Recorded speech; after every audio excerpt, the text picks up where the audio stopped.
She had 40 minutes to save everything her father built. And the one man standing between her and disaster was someone nobody had ever bothered to learn the name of. An $80 million aircraft, a sabotaged engine, a contract worth more than the company itself. And buried somewhere inside that silent, beautiful machine was a secret designed to kill. The engineers had checked everything. The systems looked clean. The logs showed nothing wrong. But Mason Reed was staring at the floor, and he was the only one in that hangar who understood what the floor was trying to say. But before we go any further, if you're new here, hit that subscribe button right now and turn on notifications so you never miss a story. Drop your city and country in the comments below. I want to see exactly how far this story travels, and if you've ever been the person in the room that nobody listened to, hit that like button. This one is for you. The alarm on Eleanor Madison's phone went off at 4:47 in the morning, and she was already awake. She'd been awake since 3, lying in the dark of her Chicago penthouse with the contract document spread across the duvet beside her, reading the same paragraph for the 4th time without absorbing a single word. That was the thing about pressure, real pressure, the kind that came with a company's survival attached to it. It didn't actually help you focus. It just sat on your chest and made breathing slightly more effort than it should have been. She got up, showered, dressed in the charcoal blazer she'd had dry cleaned specifically for today, and stood at the floor-to-ceiling window for exactly 2 minutes watching the city below, not care about any of it. Chicago at 5 in the morning looked the same as Chicago on any other morning. Cold, indifferent, beautiful in a way that had nothing to do with her. She picked up the contract folder and left without eating breakfast. Madison Aero Systems had been her father's company first. Raymond Madison had started it 31 years ago out of a converted warehouse in Indiana with 4 employees, 2 of whom were his brother-in-law and a college friend who didn't know anything about aircraft engineering but was willing to learn. He'd built it into something real, mid-market private aircraft maintenance contracts, then component manufacturing, then a slow and stubborn climb into the design division that most people in the industry had told him would bankrupt him inside of 3 years. It hadn't, but it had come close, twice. Eleanor had watched her father navigate both of those near collapses from the kitchen table, surrounded by legal briefs and spreadsheets, eating cold soup at midnight because he'd forgotten dinner again. She'd been 12 the first time, 19 the second. By the time she took over the company at 34, she understood something that couldn't be taught in a business school. The difference between a company that survives and a company that doesn't is usually not the product. It's the person willing to keep choosing it when everything says to walk away. She'd been making that choice for 6 years. Today was supposed to be the day it paid off. The Harwick federal contract was not the kind of opportunity that arrived twice.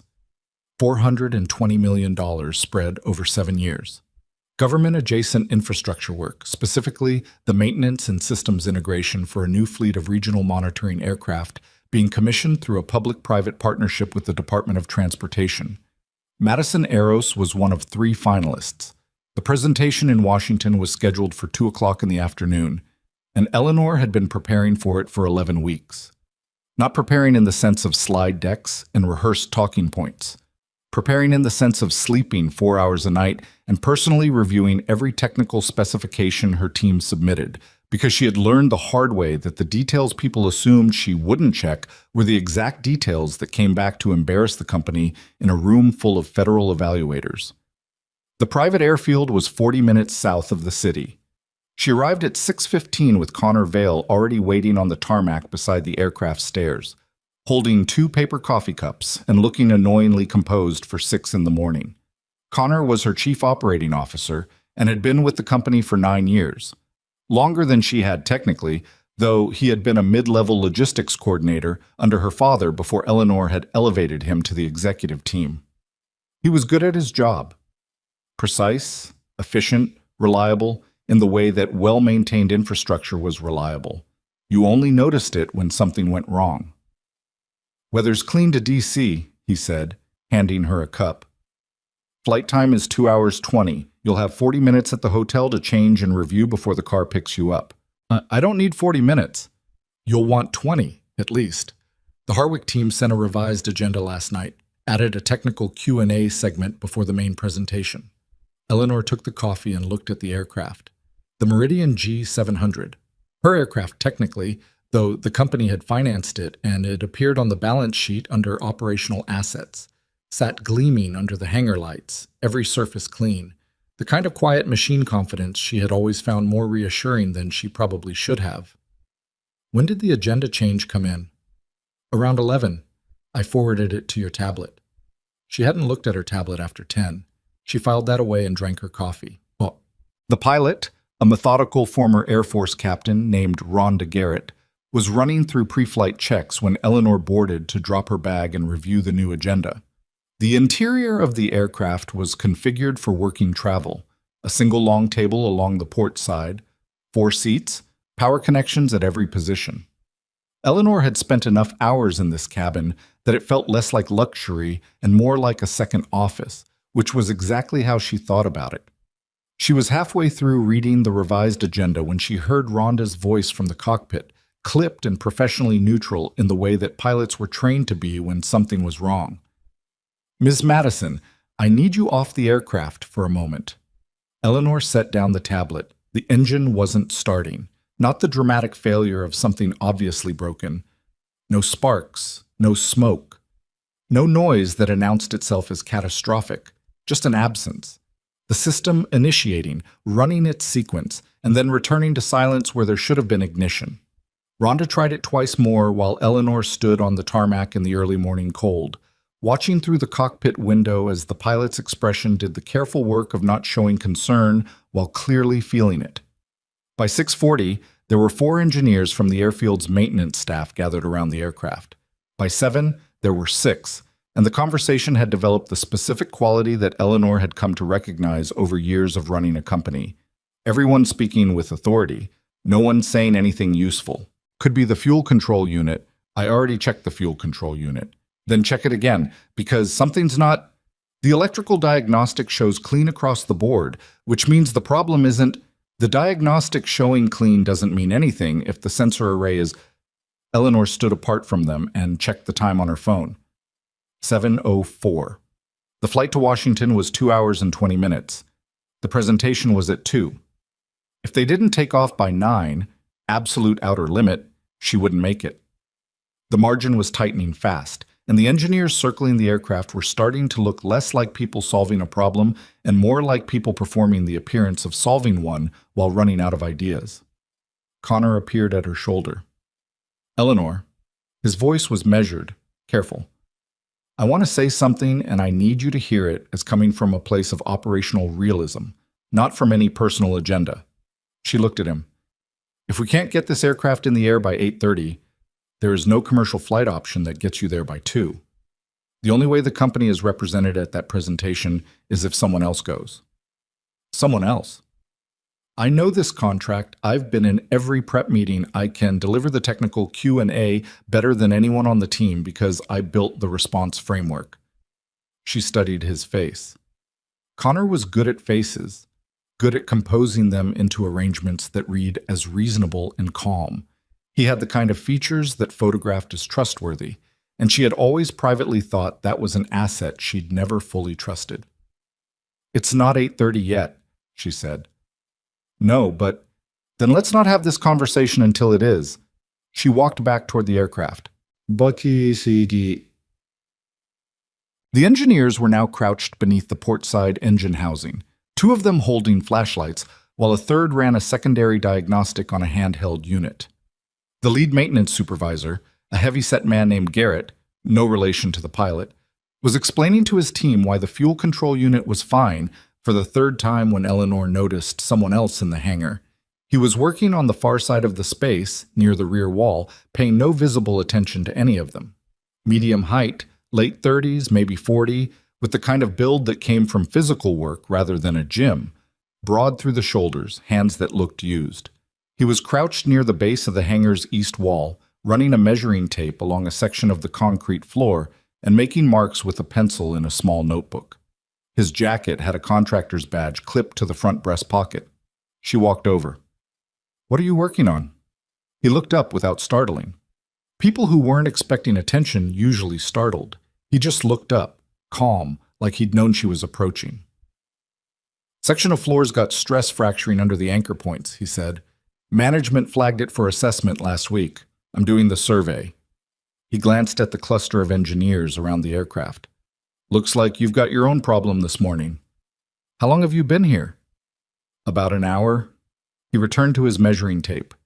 Came in before the aircraft was towed out. Something in the way he said it made her stop. When the aircraft was towed in, did you see anything? He paused with the tape measure. Didn't look up immediately. A small hesitation, the kind that in Eleanor's experience meant someone was deciding something. What kind of anything? He said. Anything that seemed off. He set down the tape measure and straightened up. He was about 6 feet with dark eyes that moved in a specific way.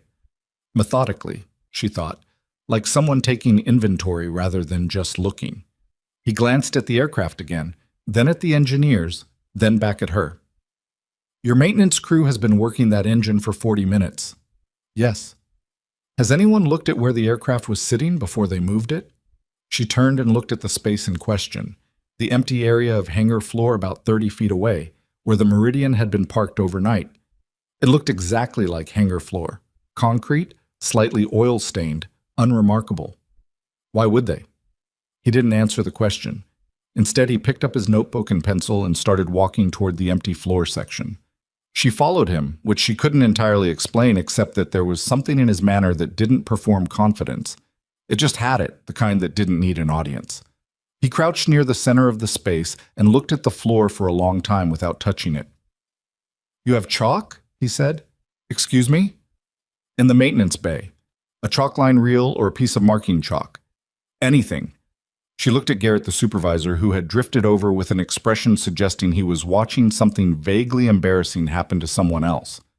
You have chalk? She asked him. Garrett looked like he wanted to say something dismissive. Instead, he sighed and sent one of the junior technicians to the supply rack.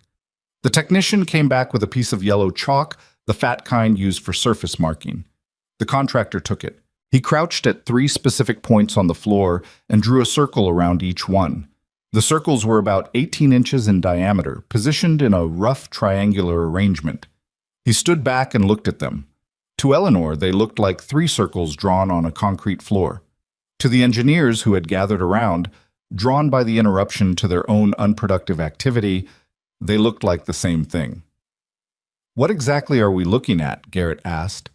The politeness in his voice was doing a lot of work to cover the contempt underneath it. You've been looking at the engine, the contractor said. But the engine didn't fail. It was told to fail. He pointed at the first circle.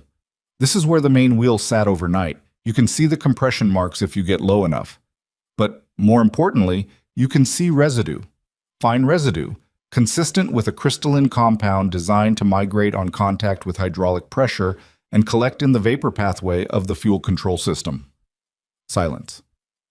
The aircraft sat here for how long? He continued. Overnight, Eleanor said. Since yesterday at 6. 14 hours. He nodded like this confirmed something. Not long enough to cause a catastrophic failure on the ground, because the system doesn't pressurize fully until the aircraft is at altitude and the temperature differential triggers vapor expansion. On the ground, the engine just won't start. In the air, he stopped. In the air, you'd have a different conversation. The silence this time had a different quality. Garrett recovered first. That's an extraordinary claim, he said, from someone who was hired to look at concrete. He's right, said one of the younger engineers quickly. I mean, if there's no sabotage mechanism visible in the engine diagnostic, that's exactly the kind of failure pathway that nobody asked you, Garrett said. Eleanor was looking at the contractor. What's your name? Mason Reed? Mason.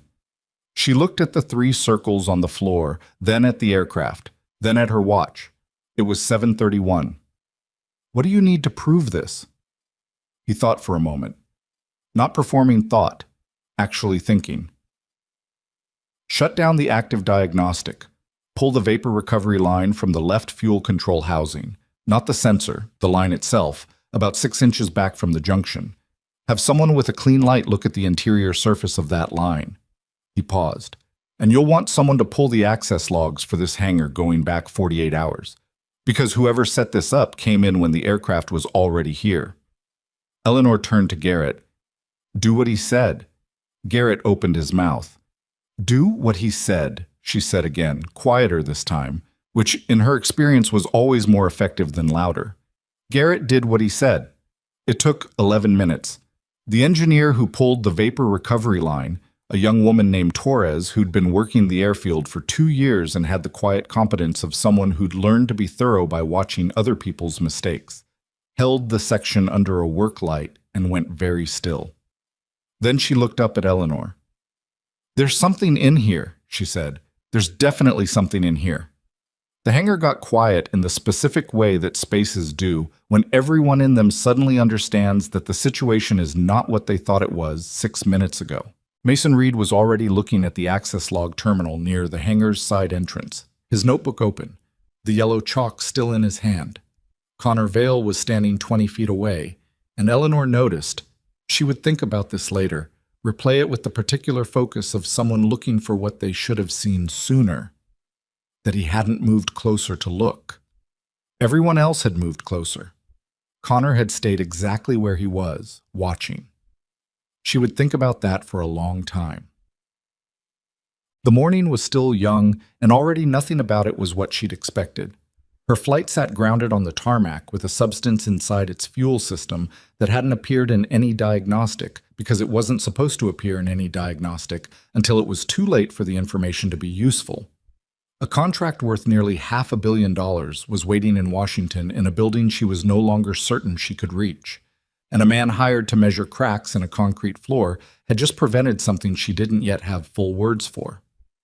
Eleanor Madison stood in the middle of that hangar, the morning cold still on her coat, the chalk circles brilliant yellow on the gray floor around her, and understood that the day she'd planned, the presentation, the contract, the proof that 6 years of difficult choices had been pointing somewhere worthwhile, had just become something else entirely.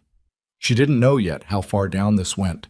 She didn't know yet who she was dealing with or how long this had been in motion. She looked at the 3 circles. Simple marks.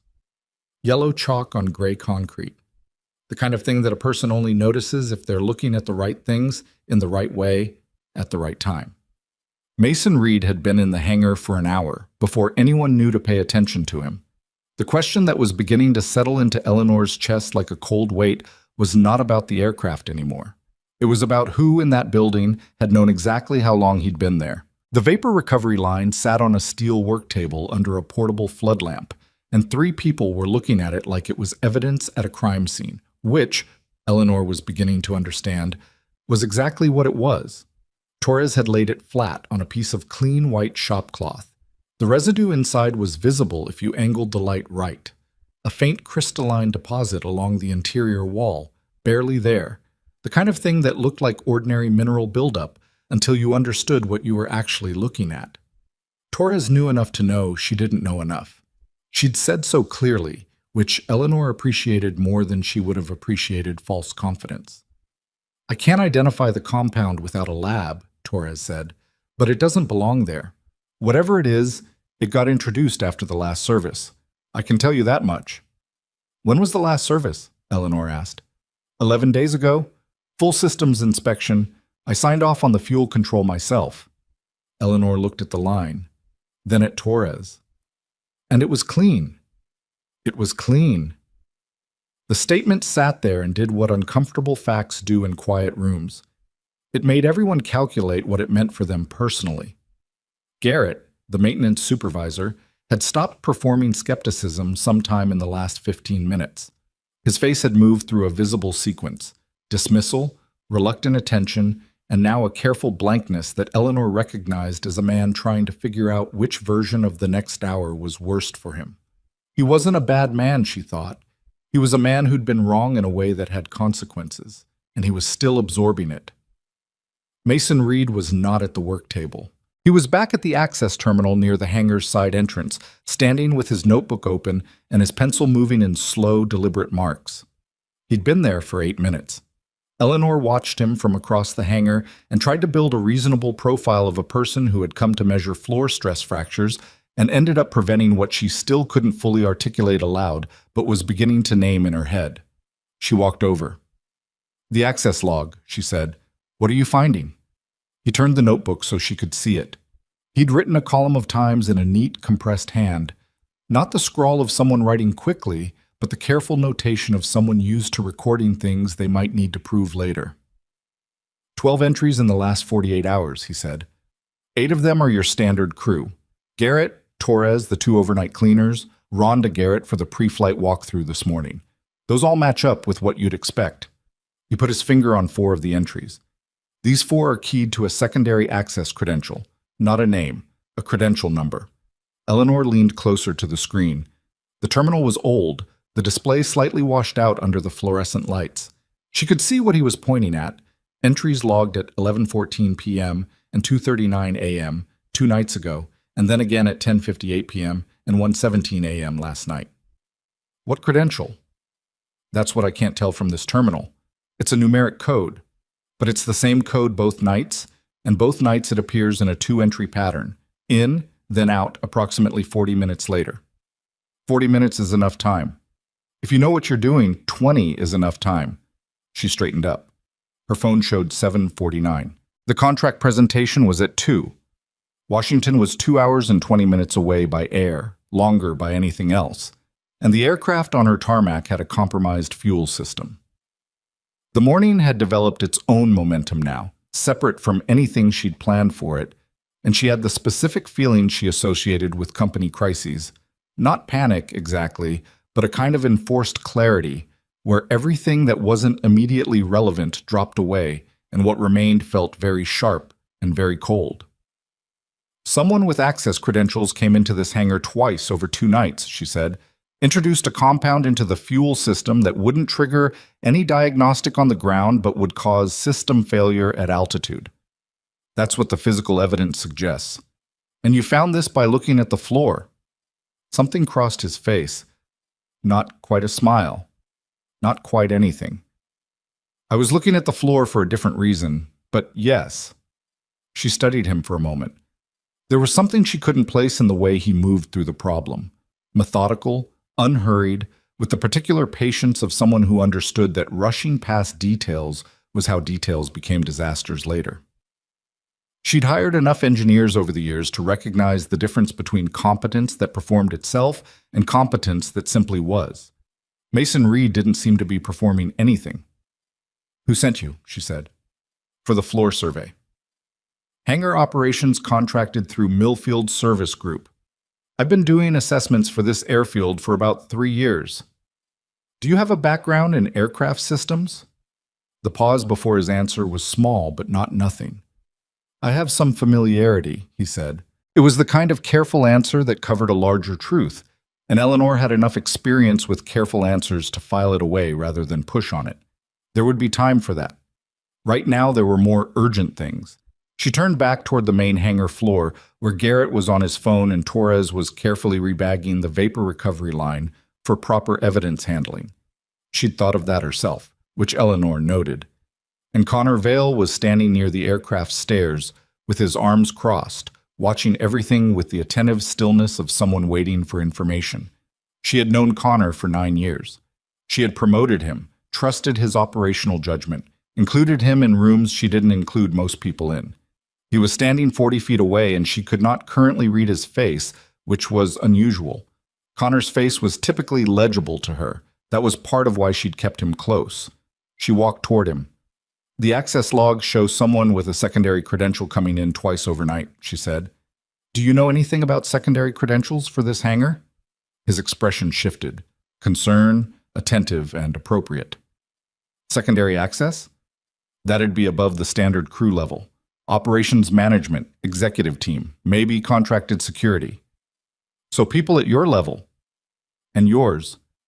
And the airfield's own management team." He met her eyes evenly. "Eleanor, I want to say something." "You want to say it? Go ahead." "That man," he gestured subtly toward Mason, "showed up in this hangar as a floor contractor. He has no verified aircraft background, as far as any of us know, and he's currently reviewing your access security logs and making determinations about a potential sabotage event. I'm not saying he's wrong about the fuel line. I'm saying we have no idea who he actually is, and we're letting him move freely through a secure area with an ongoing investigation. It was a reasonable point. Eleanor had thought something close to it herself, a few minutes ago. He's the one who found it, she said. He said he found it. He also had an hour in this hangar before anyone was paying attention to him. She looked at Connor. He held her gaze without blinking. Get the airfield security director on site, she said, right now, and pull whatever credentialing information Millfield Service Group has on Mason Reed. Connor nodded and moved away with his phone already in hand, and Eleanor stood in the middle of the hangar floor with the yellow chalk circles 5 feet to her left and tried to think clearly about what she actually knew versus what she was being asked to assume. The fuel line was real. The residue was real. The access log entries were real. Those were not in dispute. The question Connor was raising about Mason was legitimate on its face. She knew that. She also knew that Connor was the one who had tried to insert himself into the Washington presentation at 7:04 before anyone had confirmed the aircraft was definitively grounded, which was a small thing that had lodged itself somewhere in the back of her thinking like a splinter. She went back to Mason. I need to ask you something directly, she said. Okay. My COO is about to request your credentials and background from the company that sent you. Is there anything in that information I should know about before it comes up? He looked at her with the flat, unconcerned expression of someone who'd anticipated the question. My name is Mason Reed. I'm licensed as a structural assessment contractor through Millfield. Before that, I worked in aircraft systems analysis for 11 years, the last 4 at a company called Veriton Aerospace. He paused. Veriton had a component failure event 8 years ago. I flagged the failure mode in advance through the internal safety reporting system. The report was dismissed. The failure happened. 3 aircraft were grounded and the company lost a government contract. Veriton blamed the failure on a documentation error in my division, which was not accurate, and I was let go as part of the restructuring. He said all of it in the same tone he'd used to describe the vapor recovery line. Not defensive, not rehearsed, just factual, in the way of someone who'd had 8 years to stop being angry about it and hadn't entirely managed. You were pushed out, Eleanor said. I was a convenient explanation. And then you stopped working in aircraft systems. Yes. Why are you telling me this now? Because you asked me something directly, he said, and I figured that deserved a direct answer. She held his gaze for a moment. Then she turned and looked at the chalk circles, the yellow marks bright and strange on the gray concrete, and thought about the fact that this man had come into her hangar to look at floor cracks and had spent the last hour preventing something she still couldn't fully bring herself to name. The compound in the fuel system, she said. What happens at altitude? Walk me through it. He thought for a second, gathering the technical into language that would land, and then said, the fuel control vapor pathway manages the mixture ratio under pressure differentials. At cruising altitude, the differential increases and the vapor pathway activates more intensively. The compound you've got in that line is, based on what Torres described, consistent with a class of crystalline valve disruptors that don't fully activate under ground-level pressure. They behave like residue. But at altitude, in the right temperature range, they migrate through the pathway and collect at the primary valve junction. The valve sticks. The mixture goes wrong. You get combustion instability, meaning the engine fails. Meaning the engine fails in a way that's almost impossible to attribute to anything other than a mechanical failure after the fact, because the compound degrades rapidly above a certain temperature. He paused. If that aircraft had taken off this morning and made it to cruising altitude, the investigation would have found a valve malfunction and a fuel system anomaly. Nothing that pointed here. The word investigation, and what it implied about the investigators and the absence of anyone to investigate, sat between them for a moment. That's not a prank, Eleanor said. No? That's not someone trying to delay my meeting. No, he said again. It isn't. She'd known it since Torres said there's definitely something in here, but hearing it said flatly, without cushioning, made it land differently in her chest. Someone had come into her hangar on 2 consecutive nights, and built a mechanism designed to fail at 35,000 feet, not to ground the aircraft, to bring it down. She breathed carefully and kept her face from doing what it wanted to do. "All right," she said. "The security director is coming. I need you to stay on site and walk through everything you found with them. Can you do that?" "Yes." "Is there anything else you've noticed that we haven't talked about yet?" He opened his notebook to a page near the back.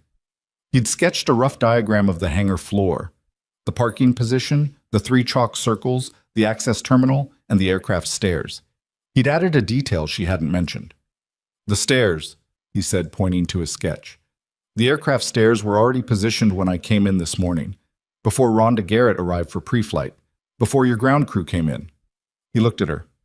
"Someone accessed this hangar overnight, positioned the boarding stairs, and left. Ground crew assumed Rhonda had done it. Rhonda assumed ground crew had done it. Nobody did it, except whoever was in here at 2:39 in the morning." Eleanor looked at his sketch. The detail was small, the kind of small detail that was invisible unless you'd been in the hangar long enough to see what was normal and what wasn't, which required time and observation, not expertise or credentials.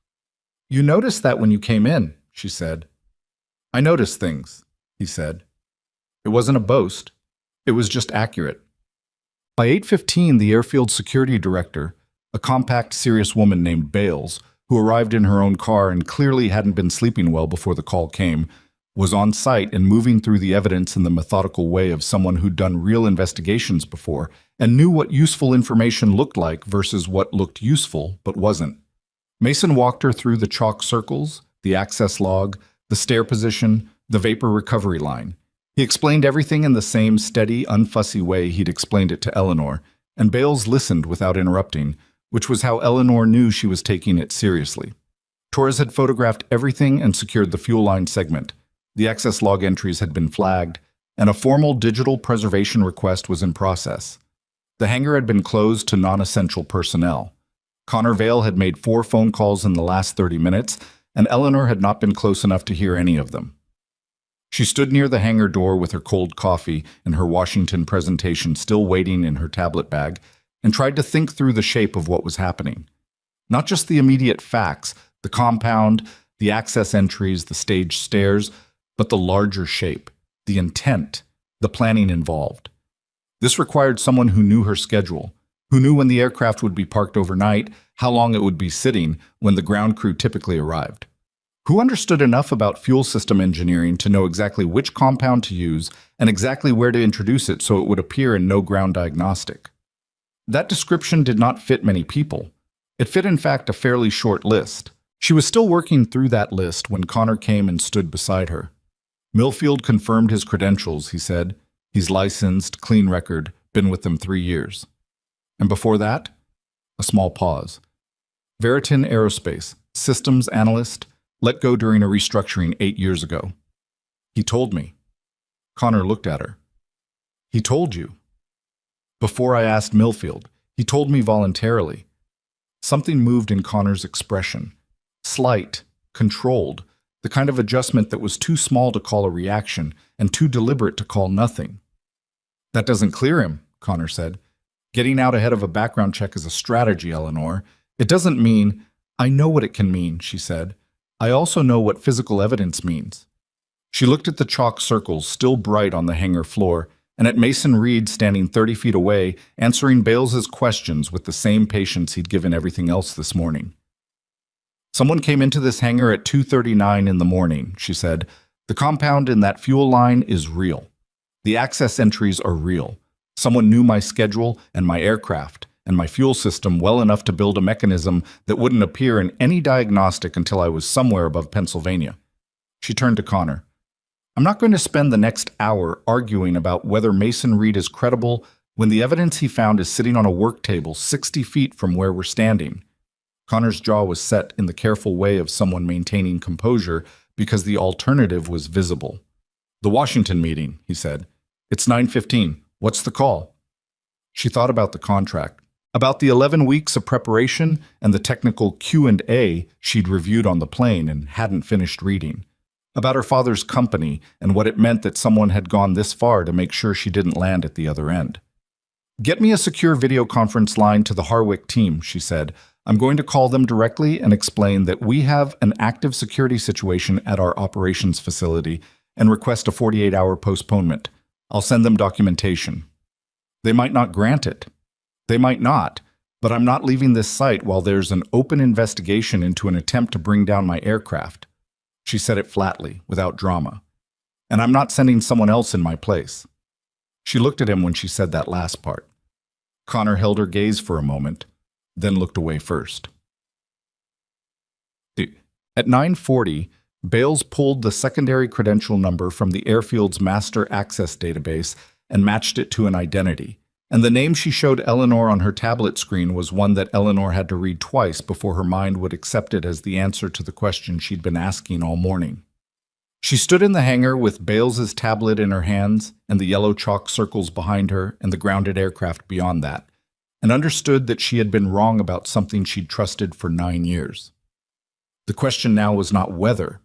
The question was how far it went, and who else was involved, and whether the Harwick contract was the only thing at stake here, or just the most visible piece of something considerably larger. Mason Reed was watching her from across the hangar, not intrusively, just present, the way he'd been present all morning, quiet and attentive and there, in the specific way of someone who understood that a situation wasn't finished simply because the first truth had been found. There was more. There was almost always more. The name on Bales's tablet was Connor Vale, not a credential assigned to someone beneath him, not a shared access code passed through a chain of administrative convenience. His name, his individual access credential, issued 18 months ago when Connor had requested expanded operational permissions for what he'd described in the internal request as executive oversight of contracted aircraft services. The request had been approved in 40 minutes by the airfield's then operations manager, who had since retired and was currently living in Scottsdale, and probably had no idea his approval signature was now attached to something considerably more serious than routine executive access. Eleanor handed the tablet back to Bales without saying anything. Bales waited. "Where is he right now?" Eleanor asked. "Near the south entrance," Bales said. "He's been on his phone. My assistant is watching him." "Don't approach him yet." Eleanor thought for a moment. "What do you need to make the access log evidence airtight?" "I need the master system to generate a certified timestamp report. That takes about 20 minutes through the airfield's admin office. And I need someone to confirm the credential was not shared or delegated. If he claims he gave the code to someone else, we need to be able to show that's inconsistent with how the system works. Can you show that?" The system logs biometric confirmation alongside credential entry for secondary access. Thumb scan. Bales met her eyes. It's his thumb. Eleanor absorbed that in the specific way of someone who already knew the answer to a question but needed to hear it stated plainly before the next decision could be made. 20 minutes for the timestamp report, she said. Get it started. Don't tell him. Bales moved away. Eleanor stood where she was and looked at the south entrance, where Connor was pacing slowly near the wall with his phone at his ear, his back partially turned. From this distance, in this light, he looked exactly like what she had believed him to be for 9 years. Competent, careful, the kind of man who managed complexity so that other people didn't have to. She had trusted that picture. She had built operational decisions around it. The picture was still intact, physically. The man was the same height, the same careful posture, the same well-cut jacket he'd been wearing when he handed her a coffee at 6:15 this morning. Everything visible was unchanged. Everything visible had always been the point. She walked to Mason, who was reviewing his notebook near the work table where the fuel line still sat in its evidence bag. "The secondary credential belongs to my COO," she said. He didn't look surprised. He looked like someone who had arrived at the same conclusion by a different route and had been waiting to see how long it took the evidence to get there officially. "His thumb scan is in the system," she said. "He was here at 11:14 and 2:39 2 nights ago, and 10:58 and 1:17 last night." 4 entries, Mason said. 2 nights. The first night was probably reconnaissance, learning where everything sat, how long he had, whether the compound needed to be introduced in stages or all at once. And the second night was the installation. Yes. Mason set down his notebook. He looked across the hangar at Connor's distant figure and said nothing for a moment. "What are you going to do?" he asked. It was a simple question, and she didn't have a clean answer for it. What she had were instincts, most of them pulling in slightly different directions. The instinct to confront him directly, which was the one she trusted least because it was the one that felt most satisfying.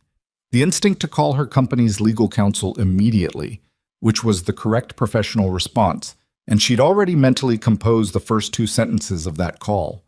And underneath both of those, quieter and more unsettling, the instinct that she didn't yet understand the full shape of what Connor had been trying to accomplish, because this level of planning, this level of risk, did not happen in service of a small ambition. "I need to understand what he was actually after," she said. "Delaying the Washington presentation is not enough motive for this. Grounding me is not enough." "No," Mason agreed. "It isn't. If I'm dead and the aircraft goes down, what happens to Madison Arrows?" She asked it factually, as a structural question, not as a statement of vulnerability. Mason seemed to receive it that way. "Emergency succession," he said. "Who's in the succession plan?" "The board appoints an interim CEO pending a shareholder vote. The COO traditionally serves in an acting capacity during the transition." She paused. "Connor, and if the company enters a period of instability, leadership vacuum, investigation, a crashed aircraft connected to the brand, company value drops, potentially sharply. Shareholder positions that bet on a decline would profit." She looked at him. "You're describing a short position." "I'm describing a motive," he said. "I don't know if that's what it is, but it fits." She pulled her phone out and called her in-house financial analyst, a meticulous young man named Park, who worked from a home office in Oak Park, and answered on the second ring regardless of the hour because he was the kind of person who slept lightly and kept his phone on the nightstand. "Park, I need you to look at something urgently. Any unusual short positions against Madison Arrows stock in the last 90 days. Anything that would pay out significantly on a drop in company value. Puts, short contracts. Anything that looks like a bet against us. Focus on positions opened in the last 3 months and any counterparties connected to the Valden Group." She added the Valden Group because it was the name that had been hovering at the edge of her thinking since she'd understood the size of what Connor might have been attempting. Valden was a private equity and acquisitions firm that had expressed unsolicited interest in Madison Arrows twice in the past 4 years. Interest she had declined both times, clearly and finally. Their most recent approach, 8 months ago, had included a valuation she considered insultingly low and a timeline that suggested they expected her position to weaken before they moved again. Park said he'd have preliminary information in 30 minutes. She hung up and looked at her watch. It was 10:08. In the 54 minutes since she'd understood the credential belonged to Connor, she had made 3 decisions and started 4 processes moving. That was about the pace she could maintain. The problem with crises was that they demanded speed at exactly the moment that the cost of moving too fast was highest. She needed the timestamp report. She needed Park's financial analysis. She needed Bales to have enough to bring in the appropriate authorities without the case being challengeable on procedural grounds. And she needed Connor to not know that any of this was in motion, which meant she needed to go talk to him. She crossed the hangar floor with the deliberate pace of someone who had decided something, which was accurate, though what she had decided was simply to behave normally until she had enough to act on. Connor saw her coming and lowered his phone with an expression that she now examined more carefully than she would have 4 hours ago. He looked tired. Not the tiredness of an early morning, but something deeper, the kind that came from sustained tension over time. She filed that away. "Harwick responded," he said. "They're willing to postpone to Friday. Sent a formal acknowledgement 5 minutes ago." "That's good. It's not ideal, but it keeps the door open." He watched her face. "You look like you've made a decision." "Several," she said. "Bales is working through the access log formally. It'll take a few hours to generate the full report."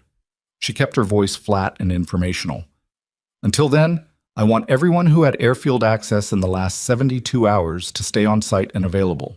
Can you coordinate that with Bales' assistant?"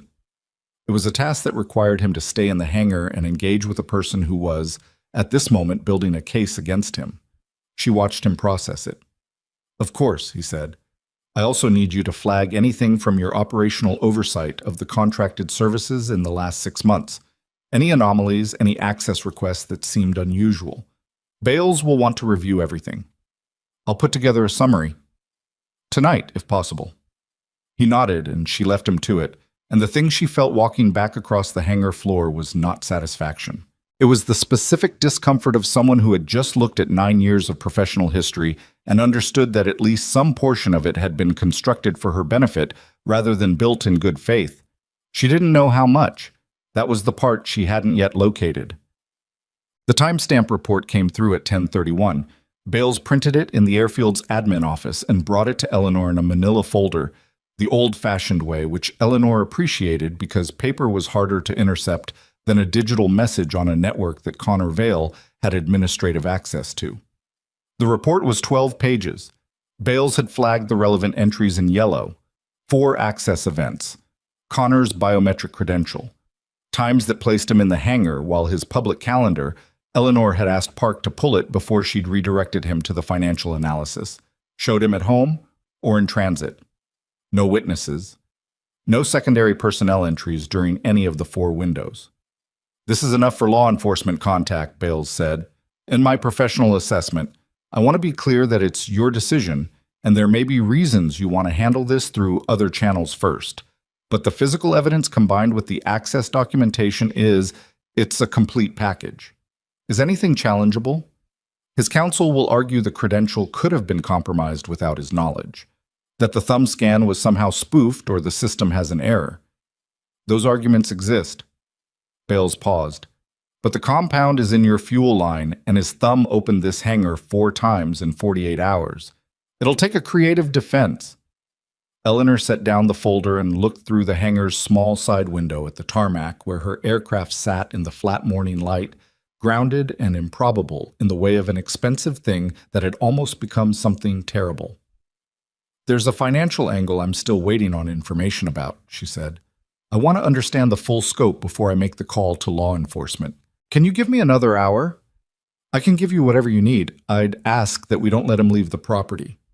He's not going anywhere, Eleanor said. He thinks he's putting together a summary for your review.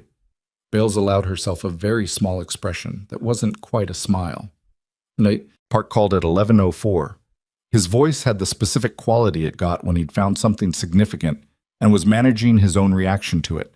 Slightly compressed, professionally careful, the verbal equivalent of someone carrying something fragile. I found positions, he said, significant ones. Put options on Madison Arrows opened 63 days ago, 12 days after the Harwick finalist announcement. The total value represents a bet on a 40 to 60% drop in share price, which is the kind of drop you'd associate with a catastrophic event, a grounded fleet, a major safety failure, a death in executive leadership. She kept her voice level. Counterparty? The positions are held through 3 shell entities, but 2 of them resolved to a holding company registered in Delaware that was capitalized 8 months ago. He paused. The capitalization investors include a venture vehicle associated with the Valden Group and 1 individual investor whose name appears as a limited partner. He read her the name. She stood in the airfield's administrative corridor, holding her phone, and let the name settle into the structure of everything she'd been building since 7:04 this morning. Connor Vale, listed as a limited partner in a financial vehicle that would profit enormously from a catastrophic drop in Madison Arrows stock, a drop that would be triggered by the death of its CEO and the subsequent leadership vacuum, combined with a high-profile safety incident tied to the company's own aircraft. It was not complicated in the end. The mechanism was sophisticated. The motive was not money and the particular greed of someone who had decided that the most direct route to what he wanted was to remove the person standing between him and it. Park, she said, I need you to preserve everything you found. Screenshots, source documentation, timestamps. Send it to my personal encrypted account, not the company server. And don't talk to anyone about this. Understood. A pause. Eleanor, are you okay? She considered the question honestly. I'm working on it, she said, which was the truest thing she could have said, and hung up. She found Mason near the chalk circles, which no one had disturbed. He was crouched near the first one, looking at the floor again with the quality of attention she'd noticed in him all morning. Not searching for anything new, she thought, but simply not willing to stop looking until he was certain he'd seen everything.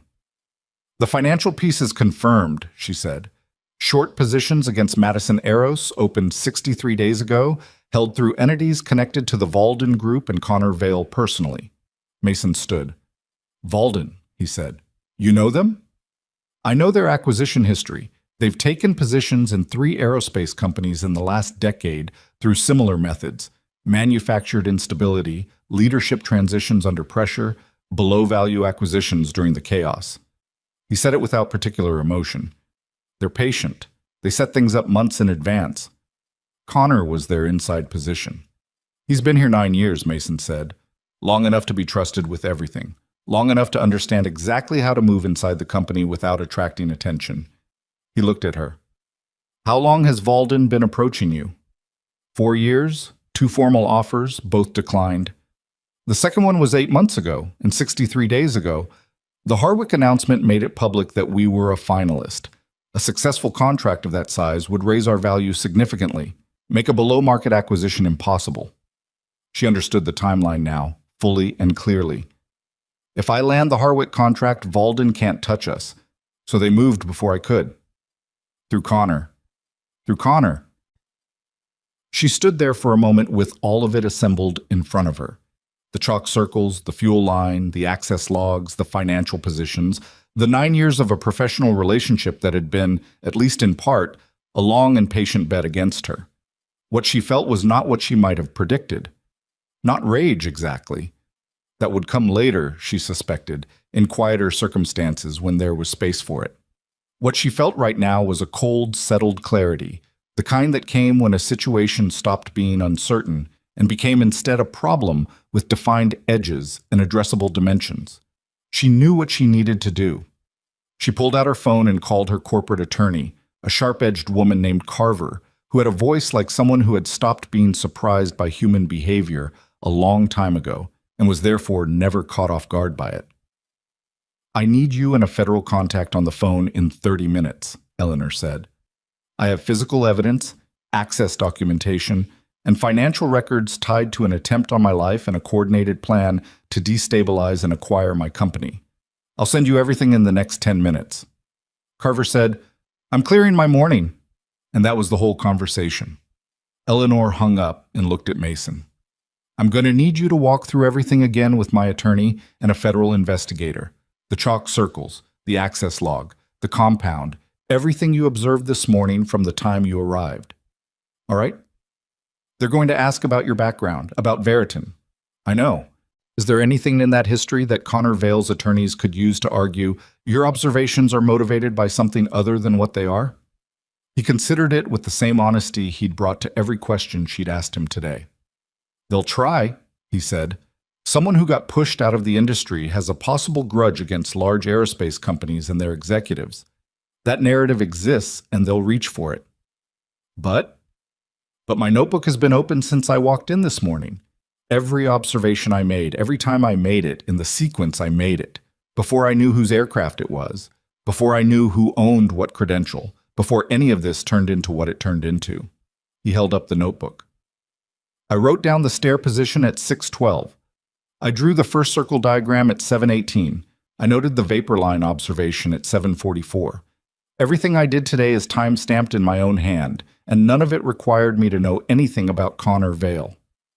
She looked at the notebook, worn cover, pages thick with compression from the pencil.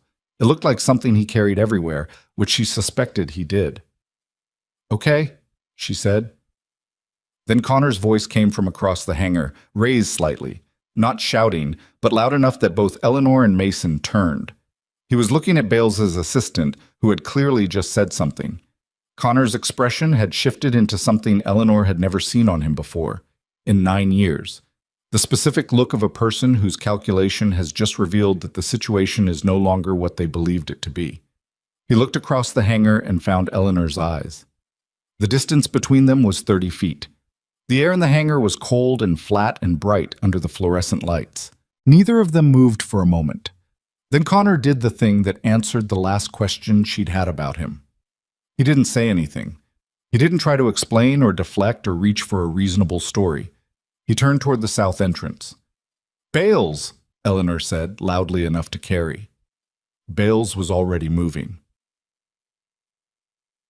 It took 3 minutes and was considerably less dramatic than it might have been. No running, no confrontation, just Bales and her assistant positioned between Connor and the exit, and Connor stopping when he understood that the math no longer worked in his favor. He stood near the south wall with his hands at his sides and his face doing something complicated and unsuccessful. And Eleanor walked toward him across the hangar floor, past the chalk circles, past the grounded aircraft, until she was standing 8 feet away. She didn't have a speech prepared. She hadn't been planning this moment long enough to prepare one.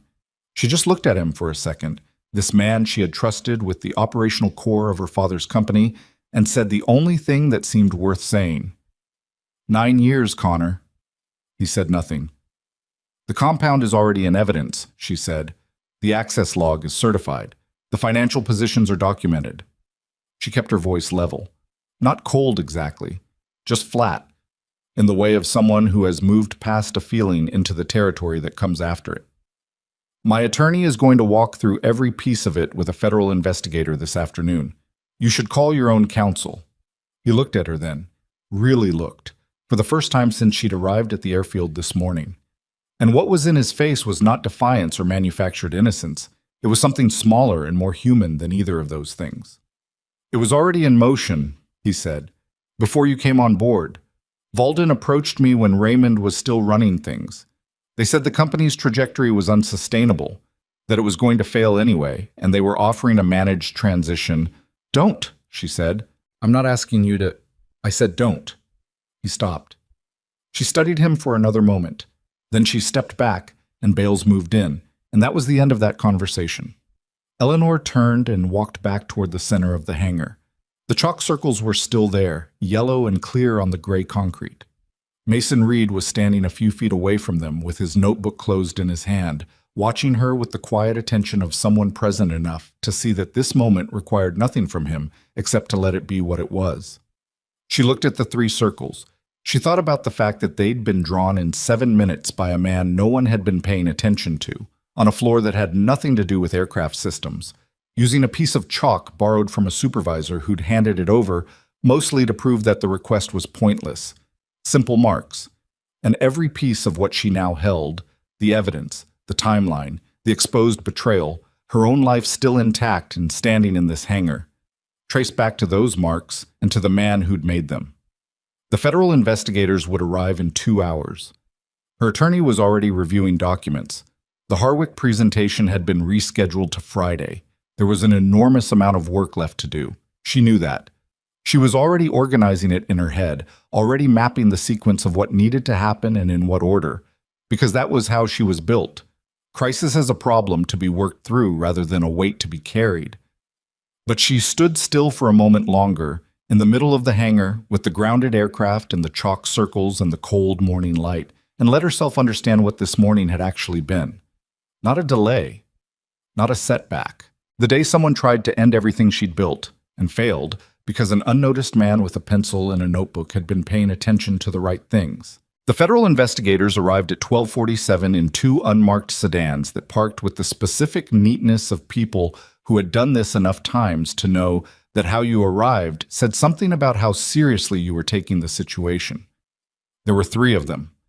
The lead was a woman named Okafor, late 40s, unhurried manner, the kind of face that gave nothing away without seeming deliberately closed. She shook Eleanor's hand and looked around the hangar once, taking it in without asking anything yet, which Eleanor recognized as the behavior of someone who preferred to form their own impressions before other people's words started shaping them. The second investigator was younger, a man named Caruso, who carried the evidence kit and said very little. The third was a financial crimes specialist named Holt, who had driven separately and arrived with a laptop already open. Carver, Eleanor's attorney, had been on site since 11:30. She was a small, precise woman in her 60s who had the energy of someone 30 years younger and a reputation for making opposing counsel feel they had prepared inadequately, which they usually had. She'd reviewed Park's financial documentation on her tablet in the airfield's break room, and had emerged with the specific expression she wore when evidence was strong enough to make her professionally cheerful. "The physical evidence first," Okafor said. It was not a question. Eleanor walked her through the hangar, the chalk circles, the access terminal, the work table with the evidence-bagged fuel line. Torres was still on site and walked Okafor through her findings with the careful precision of someone who understood she was now part of a federal record. Bales presented the certified timestamp report and the biometric confirmation documentation. Okafor listened to all of it without interrupting. She asked 3 questions, all of them specific, none of them the kind that were actually looking for information, so much as testing the consistency of what she'd already been told. Then she said, "Where's the man who first identified the compound?" Mason had been waiting in the airfield's small crew lounge, a room with 4 chairs, a coffee maker that had seen better years, and a window that looked out at a taxiway. He'd been there for 40 minutes and had apparently spent the time reviewing his notebook, because when Eleanor brought Okafor in, the notebook was on the table, open to the page with the hangar diagram he'd drawn at 7:18. He stood when they came in. Okafor looked at him the way she'd looked at the hangar. Once, taking inventory. "Mason Reed," she said. "Yes." "You're the floor contractor." "That's what I was hired for this morning, yes." She sat down across from him without being invited, which was simply how she moved through spaces. "Walk me through it from the beginning, from when you arrived." He did. Eleanor had heard it 3 times now. Once when he'd explained it to her. Once when he'd walked Bales through it. Once when he'd repeated it for Carver. And what she noticed each time was that it didn't change. Not in the way that rehearsed stories didn't change because they'd been memorized, but in the way that accurate accounts didn't change because they were rooted in actual sequence. The details were always in the same order. The times were consistent. The language was spare and specific and not trying to be anything other than what it was. Okafor let him finish without interrupting. Then she said, "You have a background in aircraft systems." "I did. I left the industry 8 years ago. Veriton Aerospace." "Yes." "You want to tell me about that?" He leaned back slightly in his chair, not defensively, adjusting to a longer conversation. Veriton had a fuel vapor management system on their mid-range fleet that had a design flaw in the pressure calibration. Under specific altitude and temperature conditions, the calibration would drift outside safe parameters. I documented it through the internal safety reporting process in detail, test data, projected failure models, recommended modifications. The report went to the division director and then, as far as I could tell, stopped moving. What happened? 6 months later, 3 aircraft had to be emergency grounded due to engine anomalies consistent with what I'd documented. No fatalities, but it was close on 2 of them. He said it evenly, without the particular bitterness that Eleanor might have expected. Not because he wasn't bitter, she suspected he was, in the deep and settled way that old injuries become part of the landscape, but because he'd learned how to carry it without wearing it visibly. The company needed an explanation that didn't require them to acknowledge they'd ignored a safety report. My division was identified as the source of a documentation error. I was let go as part of the remediation. Were you the documentation error? No. Can you prove that? The original report is still in existence. I kept copies. It's dated, time-stamped, and routed through the internal system, which means there's a server record of it being received by the division director's office, even if they claimed it never arrived. He paused. I've had 8 years to think about what I'd do if that conversation ever came up again. Okafor looked at him for a moment with an expression that was harder to read than most. Connor Vale's attorney contacted our office 40 minutes ago, she said. Eleanor had not known this. She kept her face still. He's claiming that Mason Reed approached him 3 weeks ago with a proposal, Okafor continued. According to Vale's attorney, Reed offered to arrange a technical disruption to the Madison Aeros aircraft in exchange for a financial payment. Vale claims he refused, and that Reed proceeded independently, and that the sabotage is Reed's work, not his. The room was quiet. Mason's expression didn't change, which was either composure or the specific stillness of someone who has just heard exactly what they expected to hear and is not surprised by it. That's not what happened, he said. I know, Okafor said. Walk me through why. My notebook. He turned it to face her, open to the first entry from this morning. I logged my arrival at 6:09 a.m.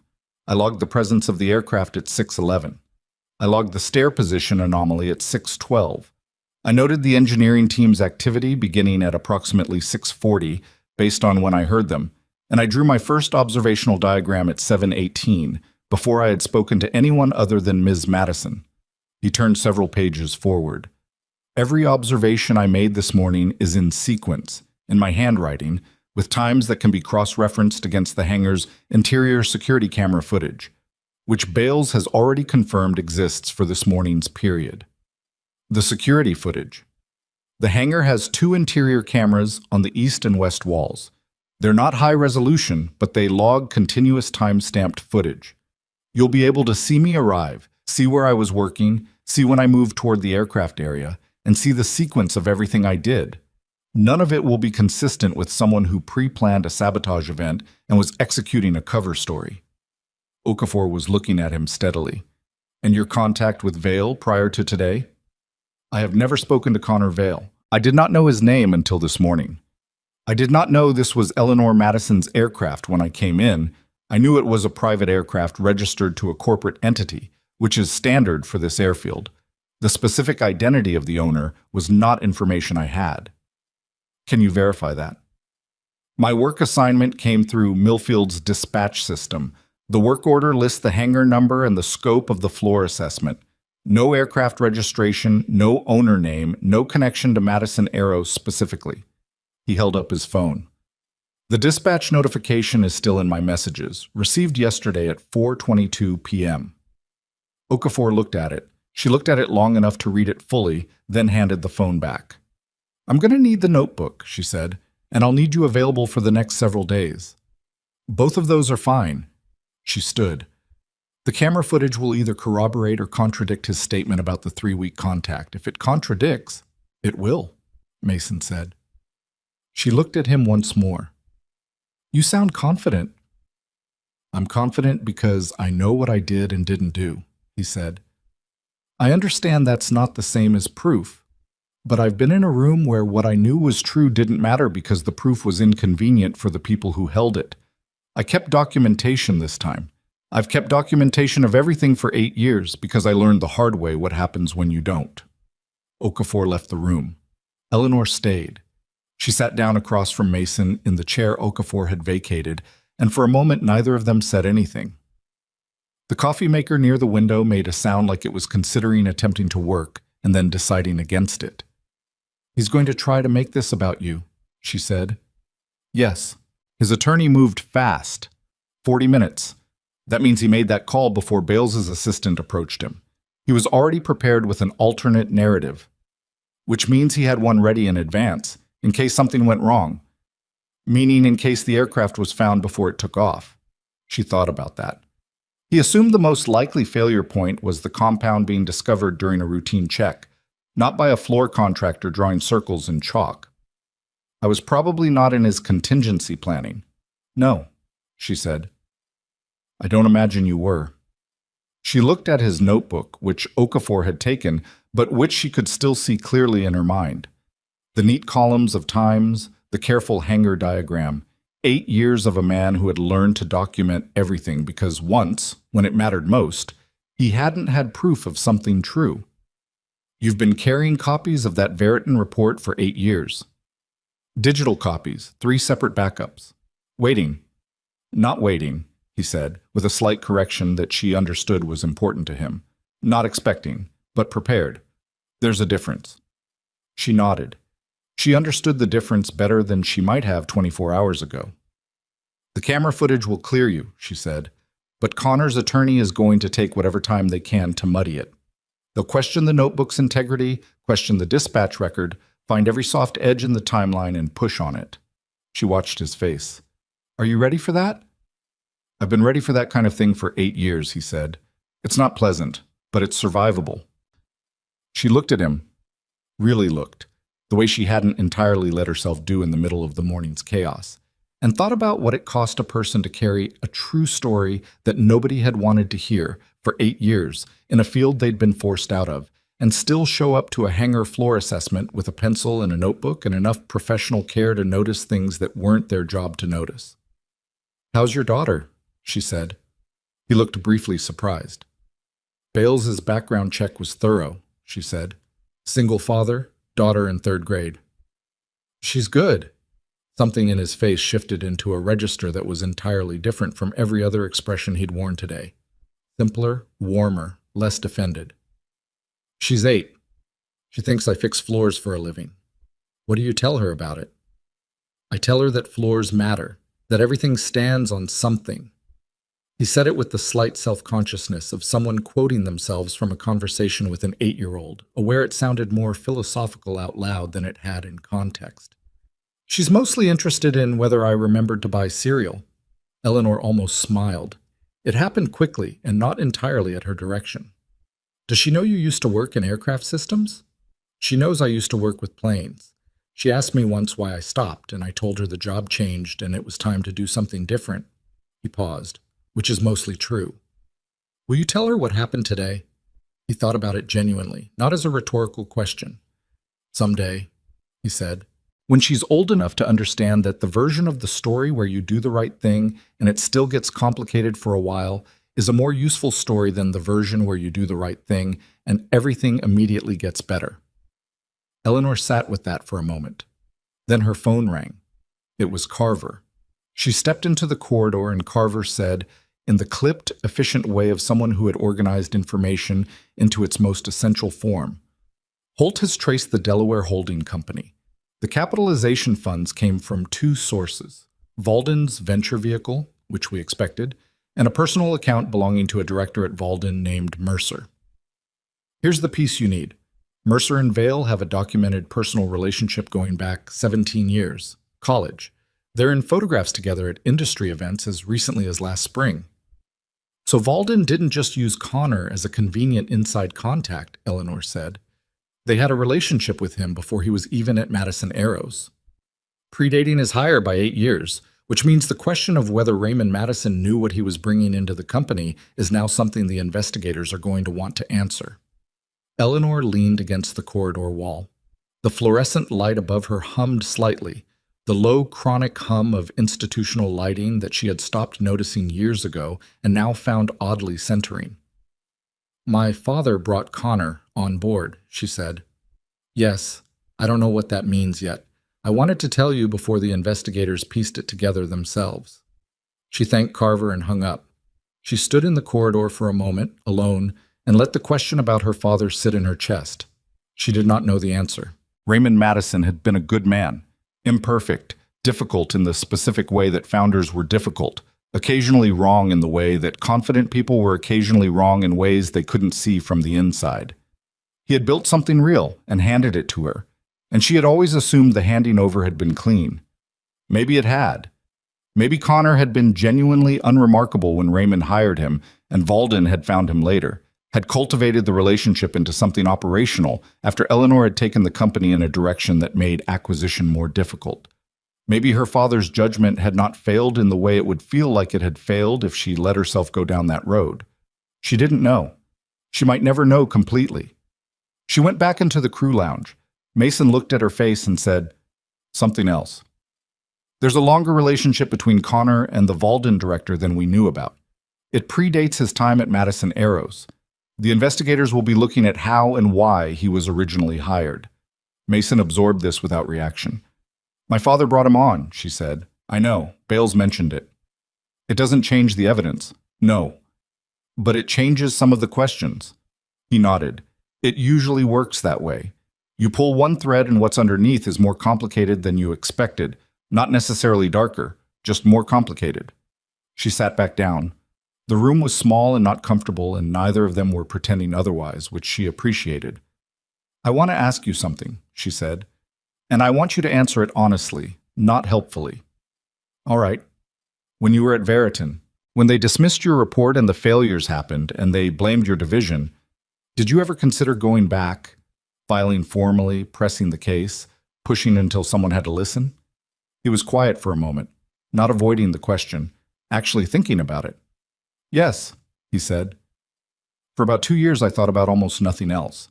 I had the documentation. I knew what the record showed. I had colleagues who knew the truth, but were afraid to say it publicly. He stopped.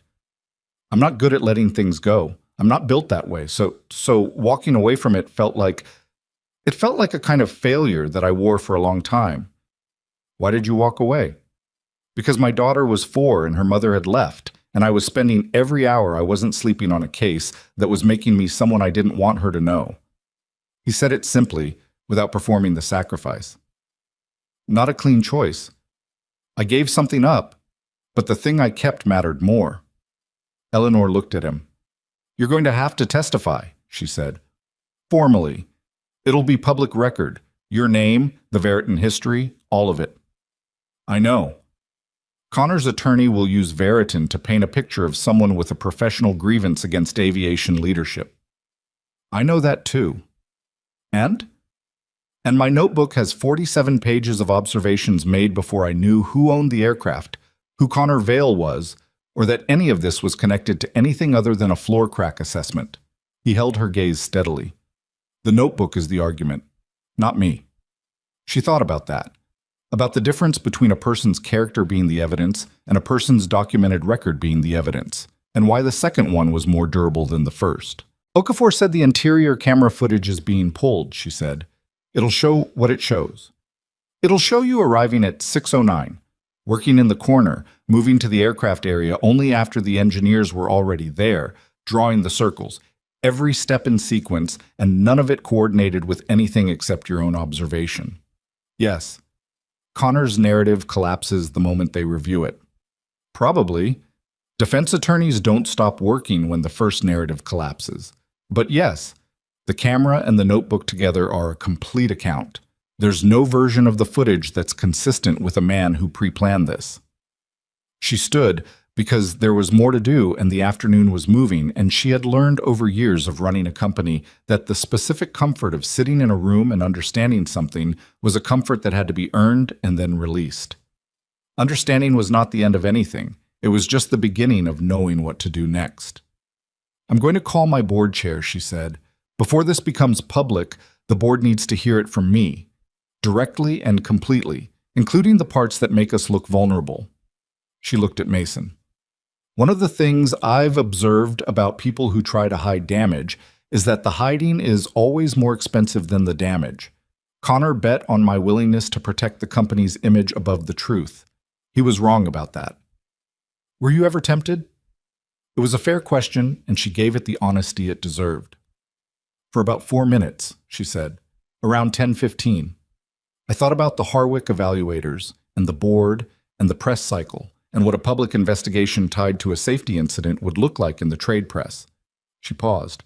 Then I thought about what it would mean to let a man who came into my hangar at 2:39 in the morning walk away clean because the truth was inconvenient for my fourth quarter numbers.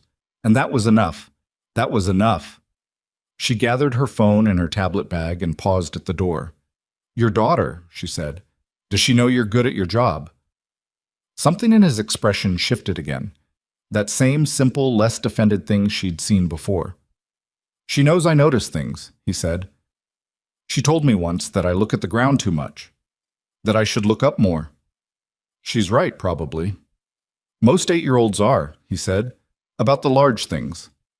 Eleanor left the crew lounge and walked back into the hangar where Okafor and Caruso were doing a final walk of the evidence markers, and Carver was on the phone with what sounded like a very uncomfortable conversation being delivered to someone who had not anticipated receiving it today. The chalk circles were still on the floor. Nobody had touched them, and nobody was going to, not until the investigators had documented everything and cleared the space. She looked at them one more time as she crossed toward the hangar office to make the call to her board chair. 3 circles. Yellow chalk. A man who looked at floors.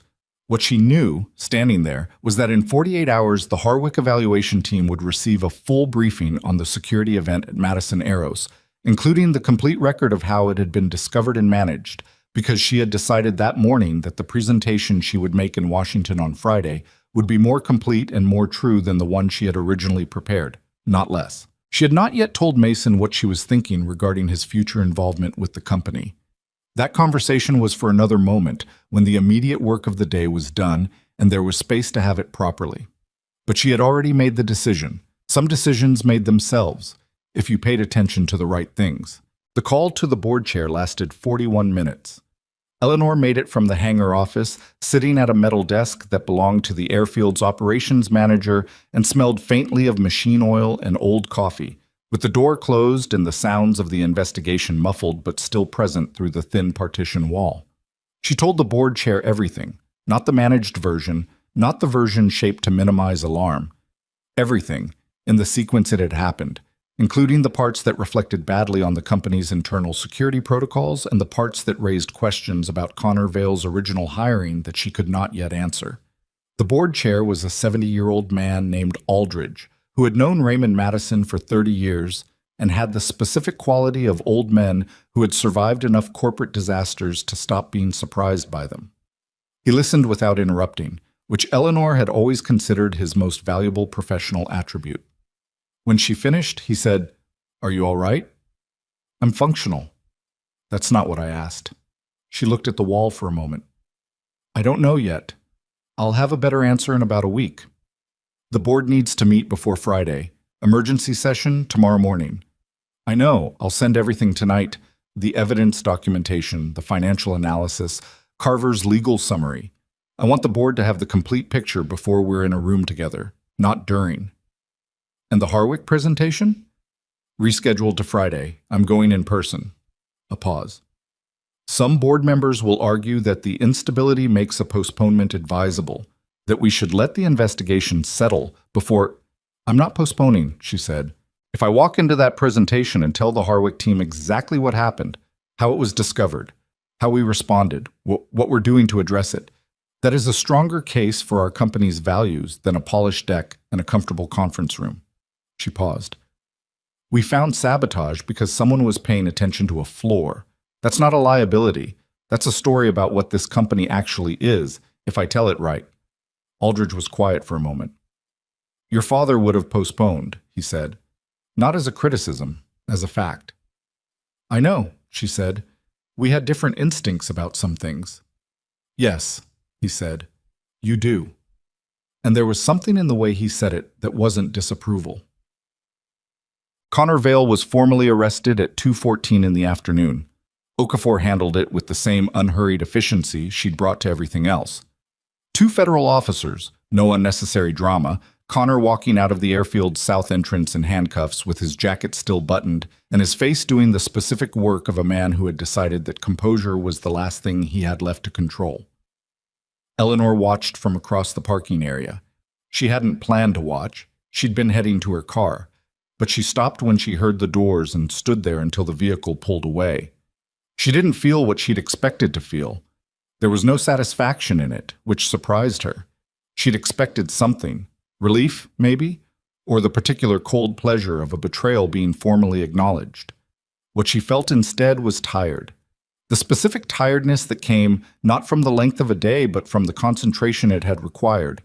The sustained attention to a situation that kept revealing new dimensions every time she thought she'd found its edges. She thought about what Connor had started to say before she'd cut him off. It was already in motion. "Before you came on board." She'd stopped him because she hadn't wanted the explanation in that moment, hadn't trusted herself to hear it without it landing wrong, without it feeling like an attempt to distribute the weight of what he'd done across her father's memory. But standing in the parking lot watching the federal vehicle disappear down the access road, she let herself sit with it. Connor had been cultivated. Long before he was dangerous, he had been found and identified and slowly oriented toward a purpose that he had either chosen freely or been eased into so gradually that by the time it was fully formed, he was already committed to it. She didn't know which. She might never know. And the honest answer was that it didn't change the outcome. People were responsible for the choices they made regardless of how they got to them. But it changed something about how she held it. It was not simple. It had never been simple. That was the part she was going to have to make peace with. She got in her car and drove back to the city. The board met the next morning at 8. It was the shortest board meeting Eleanor had ever run. Not because the material was thin, but because she'd sent everything the night before, and the board members had done what prepared people do. They arrived having already formed their positions, which meant the meeting was about decisions rather than orientation. Two members argued for postponing the Harwick presentation. Eleanor presented her case for proceeding. The vote was 7-2 in her favor, which was decisive enough that the dissent was noted and moved past rather than debated. The board authorized Carver to coordinate fully with federal investigators, approved the emergency security audit of all company facilities, and accepted Eleanor's recommendation to begin an internal review of Connor Vale's tenure, every decision, every access, every contract he had touched, beginning with his original hire. She did not know what the review would find about her father's role in bringing Connor on. She had thought about it the night before, lying in her penthouse with the city below, not caring, again, working through the possibilities. The most likely answer was the least dramatic one. Raymond Madison had hired a competent logistics coordinator who had later been recruited into something else, and her father's judgment had been used against the company without his knowledge. That was the most probable story. It was also the one she was going to live with unless the evidence said otherwise, because she had learned something from the morning in the hangar, not to construct a narrative around an absence of evidence, but to go where the evidence actually led. She went where the evidence led. What it led to, in regard to her father, was inconclusive. She was going to let it stay that way. The Harwick presentation was on Friday at 2 o'clock in a federal building in Washington that smelled like recycled air and institutional carpet. Eleanor arrived in a car rather than an aircraft. The Meridian had been fully inspected and cleared by Thursday afternoon, but she'd decided on the drive without entirely examining why, and she'd learned to trust decisions her instincts made before her reasoning caught up with them. The evaluation team was 4 people. The lead was a quiet man named Foss, who asked questions with the patience of someone who had reviewed a lot of presentations and had a clear sense of what he was actually looking for versus what most companies thought he was looking for. Eleanor did not open with the polished deck. She opened by telling them what had happened at the airfield 6 days ago, not as a confession or a damage control maneuver, as a case study in how her company operated when something went wrong. She told them about the grounded aircraft and the unnoticed contractor and the chalk circles on the hangar floor. She told them about the access logs and the compound and the fuel line and the federal investigation that was now active. She told them about Connor Vale. She told them all of it. The room was quiet in a way that could have been disaster or could have been attention, and Eleanor had been in enough rooms to know that the two sometimes felt identical until someone spoke. Foss spoke first. "You're presenting a security failure as an argument for your company's reliability," he said. "I'm presenting our response to a security failure as evidence of how we operate," she said. "The failure happened. A floor contractor discovered it before it became something worse because he was paying attention, and we listened to him when it mattered. We didn't manage the story. We called federal investigators, we briefed our board completely, and I'm standing in front of you 6 days later telling you everything because I think the Harwick partnership deserves to know exactly who we are." Foss looked at her for a moment. "Most companies in your position would have managed the optics," he said. "I know. It would have been easier." "Yes. It also would have been the wrong call." She held his gaze. "You're evaluating companies to trust with the maintenance and integration of federal aviation infrastructure. I'd rather you know what we look like under pressure than present you with a version of us that only exists in a conference room." The evaluation ran for 2 hours. The technical Q&A was thorough and occasionally pointed, and Eleanor answered every question, including the one she didn't have complete answers to, by saying so and describing how she was addressing the gaps. She did not oversell. She did not smooth rough edges into false resolution. She went home on Friday evening without knowing the outcome. She found that she could live with that, which surprised her slightly. So, the formal offer came on Tuesday. Carver called at 9:17 in the morning and said, "Harwick has issued a letter of intent," in the tone of someone who had been professionally restrained about good news for as long as was professionally required and had now reached the outer limit. $420 million. 7-year partnership. Full systems integration, maintenance contract, and a safety consultation component that the Harwick team had added specifically in response to the security event. A provision for independent safety review by a qualified external consultant on all integrated systems. Eleanor read the letter twice. Then she set it down on her desk and looked out the window at Chicago, which was doing what it always did, moving and cold and indifferent, and let herself feel the weight of 6 years of difficult choices arriving at a moment that was, despite everything, real. She called Park and told him the number. He made a sound that was not quite professional. She didn't hold it against him. Then she called Mason Reed. He answered on the third ring, which told her he'd seen her name and taken a moment before picking up. Not reluctance, she thought, but the habit of a careful person.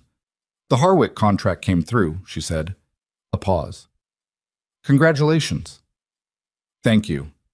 She had thought about how to have this conversation and had decided the direct version was the right one because Mason Reed was a person who responded better to direct than to managed.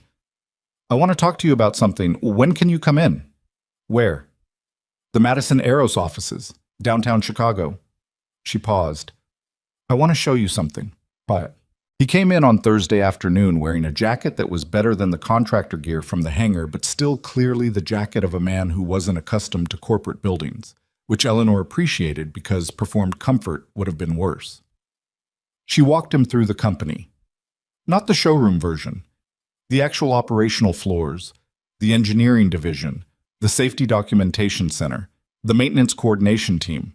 She narrated without trying to impress him, because she'd already noticed that he was unimpressed by most things that were designed to impress and considerably more interested in things that actually worked. In the Safety Documentation Center, she stopped.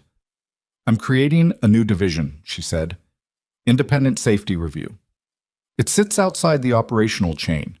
It doesn't report to operations. It doesn't report to engineering.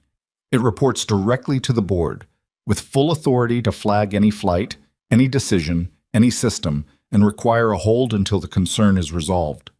She looked at him. No one can override a hold except the board itself, not the CEO, not anyone in the executive chain. He was looking at the room, at the documentation systems, the filing infrastructure, the wall of active maintenance records. Taking inventory. That's a significant structural change, he said. Yes. It'll create friction with operations. It's supposed to. He turned to look at her. You want me to run it. I want you to build it and run it. You'd have full authority to hire your own team, set your own protocols, design the review process from the ground up. The board would be your direct oversight, which means you'd be insulated from the kind of pressure that gets applied to internal safety officers in most companies. He was quiet for a moment. She had expected some version of immediate acceptance, because the offer was substantial, and the position was exactly the inverse of what had happened to him at Veriton. Authority instead of dismissal, structural protection instead of vulnerability. But he stood there in silence long enough that she understood he was thinking about something more complicated than the offer itself. Can I ask you something? He said. Go ahead. Why me? Specifically. He said it without false modesty. It was a genuine question about her reasoning, not a prompt for reassurance. You could hire a credentialed safety director from any major firm, someone without the history, without the complications. The Veriton record will come up every time my name is attached to a company decision. Connor's attorney already tried to use it. I know. So why? She thought about how to answer it honestly. Because every safety officer I could hire from a major firm learned how to do this job inside systems that were already built, she said. They know how to work within structures. You know what happens when the structure fails to listen. Those are different kinds of knowledge, and I think the second one is rare and more important for what I'm trying to build here. She paused. Also, you walked into my hangar on the worst morning in recent company history and spent 4 hours fixing a problem that had nothing to do with your job, using a piece of chalk and a notebook, because something was wrong and you noticed it and you weren't willing to walk past it. She held his gaze.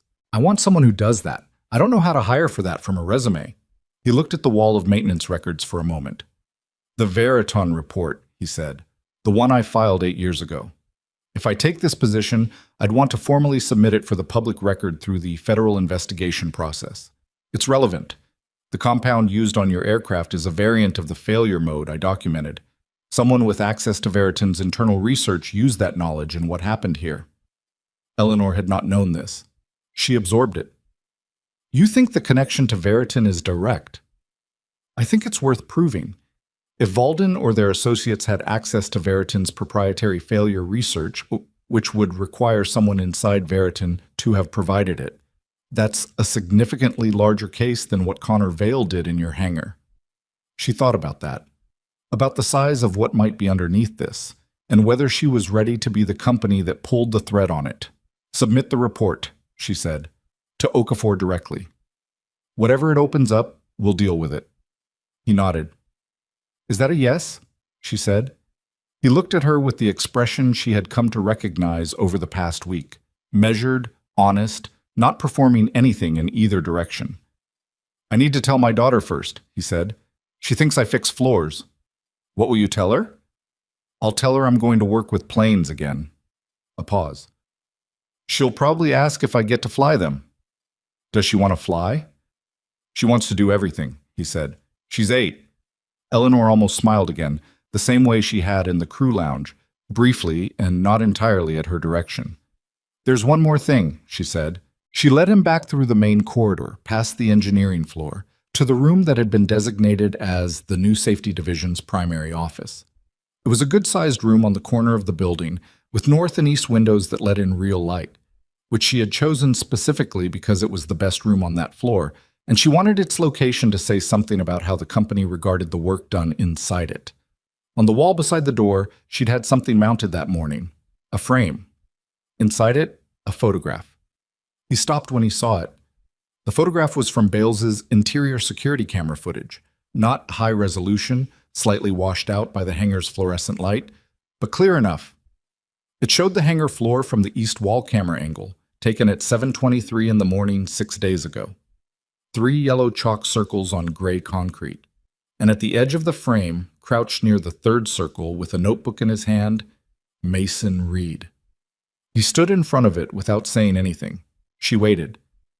You didn't have to do that, he said finally. I know. She looked at the photograph.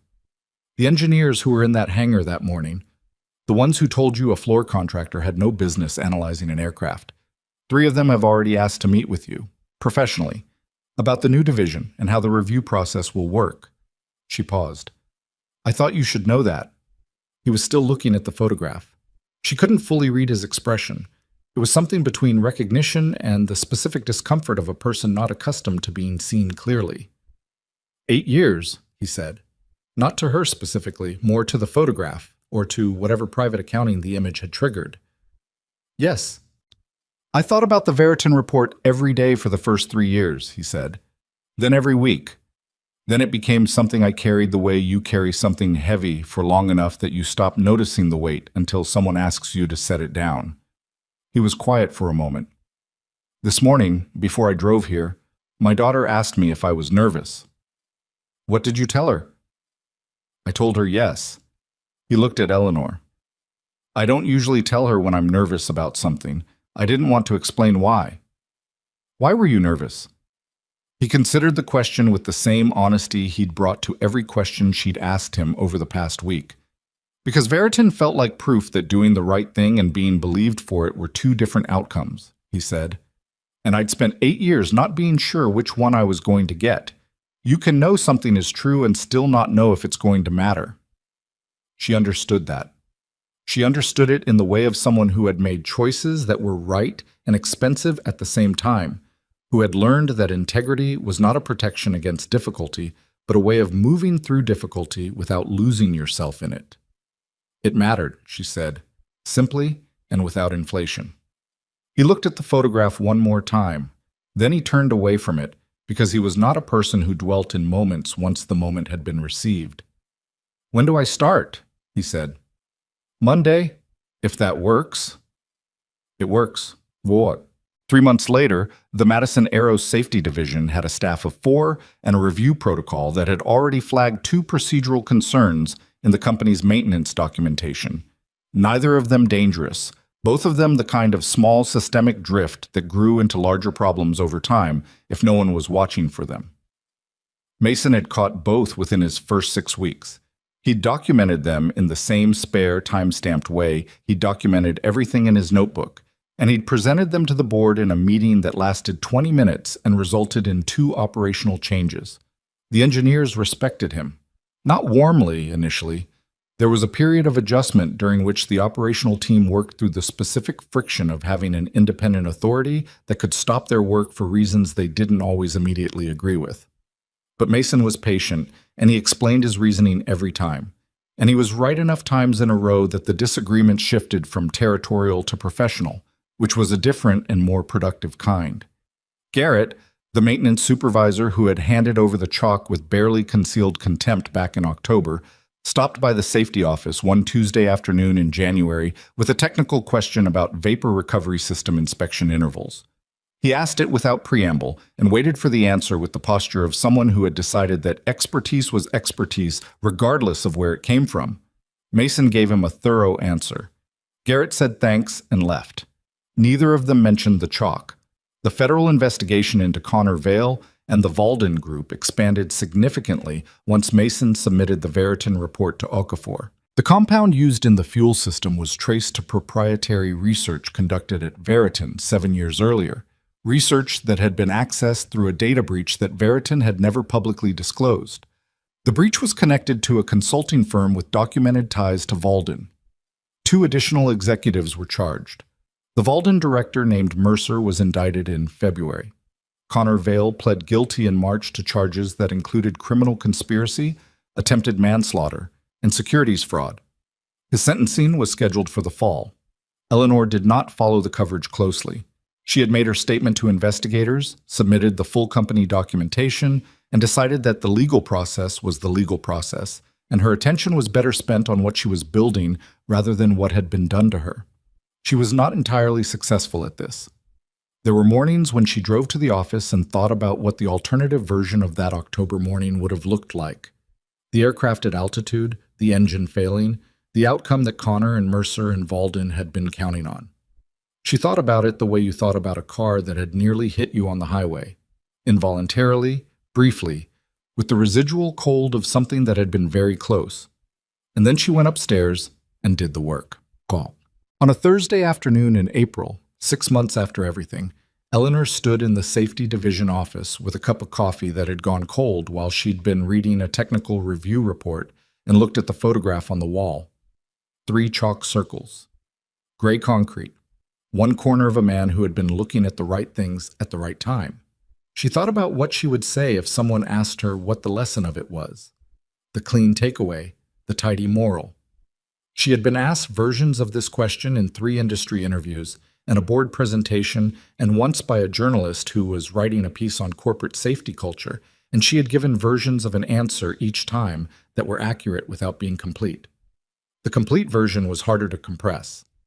It was something like this. The most dangerous assumption in any organization was that expertise announced itself, that the people who mattered were the ones who were supposed to matter, who had the right credentials and the right title and the right access, and that the unnoticed people, the floor contractors, the junior engineers, the ones whose job descriptions didn't include the problem currently breaking down, could be safely ignored until the hierarchy had a chance to address it. Companies built entire structures around that assumption. Entire industries ran on it. And it was wrong. It was wrong in the specific and costly way of things that were comfortable to believe and catastrophic to rely on. Mason Reed had not been supposed to notice the stair position at 6:12 in the morning. He had not been supposed to hear the silence in the aircraft's mechanical signature in a way that meant something. He had not been supposed to understand what the floor was telling him about the machine above it. None of that was his job. All of it was what he was. The real question, the one that had stayed with Eleanor in the months since, was not how he had noticed. It was what it cost a system when it refused to listen to people who noticed things. Because Connor Vale's sabotage had been sophisticated, and it had very nearly worked. But it had not been defeated by the hierarchy. It had not been caught by the senior engineers running diagnostics on an engine. It had been caught by a man with a pencil and 47 pages of notes, and the specific stubbornness of someone who had been ignored before and had decided that the answer to that experience was not to stop noticing things, but to document everything and hold on. The Veritin report had sat inside a system that chose not to receive it for 8 years. 3 aircraft had nearly failed. A company had protected its image at the cost of its integrity, and Mason Reed had carried the truth of it alone, in digital backups, and in his own accounting of himself, until a morning arrived when someone was willing to look at where he was pointing. She thought about the 8-year-old who had told him he looked at the ground too much. She hoped somebody told that child, someday, that her father's habit of looking at the ground was what kept a plane from falling out of the sky. She set down the cold coffee and looked at the photograph one last time. 3 circles. Machines always warned people before they failed. Mason had said that in the hangar, quietly, as a fact. Eleanor had turned it over many times since. She thought it was true of more than machines. She thought organizations warned people too, and families, and relationships. Small signals, accumulating, in the patterns and the dust and the things that sat slightly wrong if you were willing to stay still long enough to see them. The question was never whether the warning was there. The question was whether anyone was paying attention, and whether, when someone said, "I see something," the people around them could stop being certain long enough to look. That was the thing she was building now, not just a safety division, not just a protocol, a company where that question had a different answer than it used to. She didn't know if she would get it exactly right. She probably wouldn't. There would be moments when the friction was too high and the review process slowed something critical, and the cost of the independence she'd built into it would be visible and uncomfortable. There would be moments when she'd be tempted to override it because she was the CEO and she understood the urgency, and surely this one time the structure could bend. She knew herself well enough to know that she would be wrong in those moments, and she hoped she would know it in time. That was the most honest thing she could say about it. She was trying to build something better than she was individually capable of sustaining on her own judgment alone, because she had spent 6 years believing that her judgment was the most reliable thing in the company, and one October morning had shown her the cost of that belief with enough clarity to last. Down the hall, Mason Reed was in a meeting with Torres and 2 engineers from the maintenance team, working through the inspection protocol for the fuel vapor management systems across the company's contracted fleet. Torres had specifically requested the meeting. She had become one of the more consistent advocates for the safety division's work among the operational staff, which Mason had mentioned to Eleanor once, matter-of-factly, as information rather than praise. Eleanor finished looking at the photograph. She picked up her cold coffee, considered it, and went to make a fresh cup. The building was warm. Outside, Chicago was doing what it did. The afternoon was unremarkable, and there was a great deal of work left to finish before the end of the day, and she was, for the first time in a long time, entirely clear on what she was working toward. That was enough. For now, that was more than enough.